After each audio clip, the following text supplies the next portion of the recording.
میں جا رہا تھا ترکی ابھی رمضان سے پہلے. ہمارے ساتھ ایک مولوی صاحب بیٹھے ہوئے تھے سفر میں.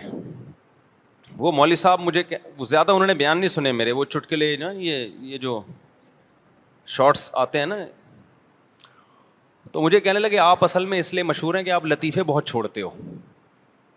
اوپنلی نا, آپ لطیفے چھوڑتے رہتے ہو, مزاحیہ باتیں کرتے رہتے ہو, تو ظاہر ہے پھر. میں نے کہا اچھا جی شاید ایسا ہی ہوگا. میں نہیں زیادہ کوشش کرتا کہ کوئی زیادہ صفائیاں پیش کروں. عام طور پہ کبھی بہت ضرورت ہو تو پھر پیش بھی کرنی پڑتی ہے, ایک لمٹ ہوتی ہے نا. میں نے کہا اچھا ایسا ہی ہوتا ہوگا پھر, تو اب کیا کرنا ہے اس کو سمجھا کے ہم نے, بھائی ٹھیک ہے اگر کسی کو ہدایت مل رہی ہے تو ٹھیک ہے, نہیں مل رہی ہے تو وہ تو آخرت میں پتہ چلے گا نا. انہوں نے کہا لطیفے چھوڑتے ہیں, یہ کرتے ہیں, وہ کرتے ہیں, وغیرہ وغیرہ. اللہ کی قدرت, تھوڑی دیر میں آگے سے ایک بندہ آیا, ماشاء اللہ داڑھی اس کی.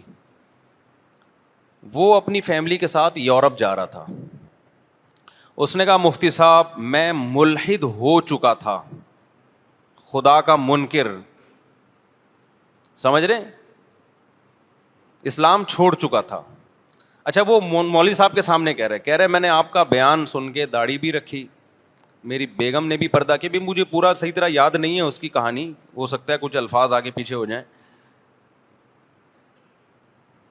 اور مجھے اتنا فائدہ ہوا کہ میں بیان نہیں کر سکتا. میرا ایمان بچ گیا, اسلام سے محبت پیدا ہو گئی. تو میں نے ان سے کہا, میں نے کہا یہ رپورٹ آپ کے سامنے, یہ لطیفے سن کے, ڈبو کے کھانے والے لطیفے سن کے کوئی اسلام میں داخل بولو نہیں ہوتا. سمجھتے ہو کہ نہیں سمجھتے؟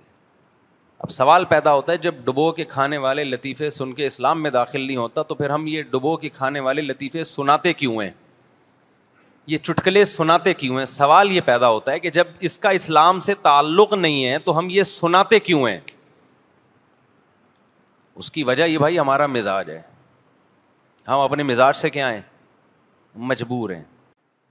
یا آپ ہماری کبھی نجی محفل میں آؤ, نجی محفل میں جب میری کلاس ہوتی ہے نا مدرسے میں اور سبق ریکارڈ نہ ہو رہا ہو, تو میں طلبہ کو ایسا ہنساتا ہوں کہ ہنس ہنس کے زمین پہ لیٹ جاتے ہیں وہ.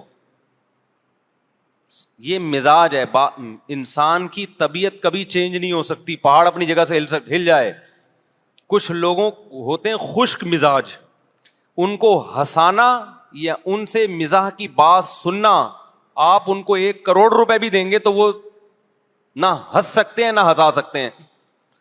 اور بعض لوگوں کو اللہ نے ایسا بنایا کہ ان کے مزاج میں ہوتا ہے تھوڑی سی خوش مزاجی ہوتی ہے.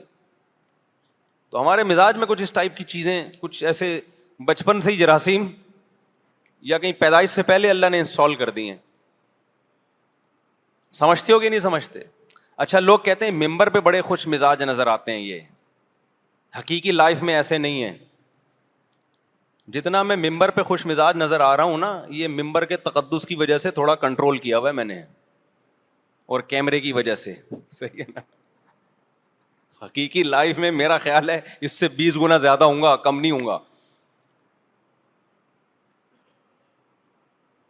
آپ کہہ سکتے ہیں اسلام میں تو رونے دھونے کا حکم ہے, آخرت کا خوف, یہ ہنسنا اور یہ تو دنیا کی محبت کی علامت ہے. اسلام میں اللہ کا خوف بھی ہے, رونا دھونا بھی ہے. تو ہم نے کب کہا کہ ہم روتے دھوتے نہیں ہیں؟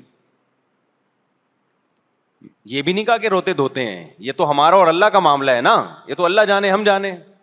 ہمارے حضرت ایک شعر پڑھا کرتے تھے, دن گزارے ساز میں راتیں گزاری سوز میں. ساز گانے باجے کو بولتے ہیں, ساز کا مطلب خوش و خرم, یہاں وہ حقیقی گانے باجے مراد نہیں ہے. راتیں گزاری سوز میں, غم میں, عمر بھر ہم دن میں بلبل شب میں پروانہ رہے. شب میں پروانے کی طرح آگ کے گرد گھومتے ہیں, جیسے پروانہ عاشق ہوتا ہے نا آگ کا, شمع کا. یہ ہمارے حضرت کی کیفیت حضرت نے شعر میں بیان کی, میری کیفیت نہیں بیان کر رہا کہ آپ سمجھے مفتی صاحب شاید پوری رات مصلے پہ کھڑے رہتے ہیں اور روتے رہتے ہیں, دن میں ہنسنا شروع کرتے ہیں صبح سے رات تک نان اسٹاپ. تو میں اپنی کیفیت نہیں بیان کر رہا, میں اپنے شیخ کی کیفیت بیان کر رہا ہوں.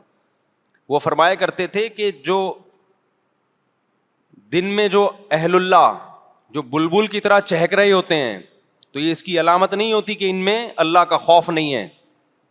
تو کسی کے بارے میں چند چیزیں دیکھ کر فوراً فتویٰ لگا دینا یہ ٹھیک نہیں ہے. نہ کسی کے رونا دھونا دیکھ کے فوراً یہ فیصلہ کرنا ٹھیک ہے بہت نیک آدمی ہے, نہ کسی کا ہنسنا دیکھ کے فوراً یہ فیصلہ کر دینا ٹھیک ہے کہ یہ آخرت سے غافل ہے. سمجھتے ہو کہ نہیں سمجھتے؟ کسی کو ہنستا ہوا دیکھیں تو یہ نہ فوراً فتویٰ لگائیں کہ اس کے دل میں اللہ کا خوف ختم ہو گیا, غافل ہے. اور کسی کو روتا دیکھ کے فوراً یہ بھی فتویٰ نہ لگائیں کہ بہت نیک آدمی ہے. یہ تھوڑی دیر کی کیفیات سب پہ ہوتی ہیں.